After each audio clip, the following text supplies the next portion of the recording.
an adaptive management approach involving group felling of a mature western hemlock stand. At year 0, the ancient woodland is in critical condition. Dense conifers include western hemlock to the west and predominantly Norway spruce to the east.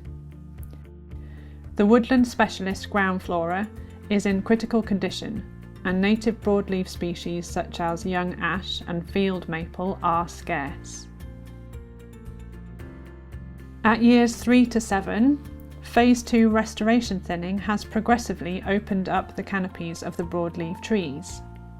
The ground flora has responded well in some areas, with brambles dominating in patches. Regeneration is not abundant.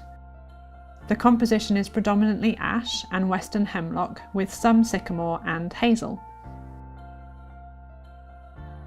By year 8, continued thinning of mature conifers has resulted in a mass of dense hemlock regeneration in the west of the site. At years 10 to 15, a discrete small stand of mature seeding hemlock is removed as a group selection felling, along with thinning the understory to remove the young hemlock component.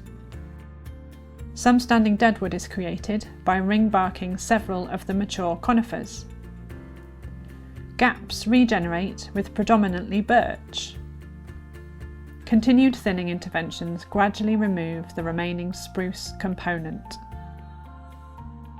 After 20 years, this is now a secure ancient woodland with an irregular high forest structure and rich ground flora.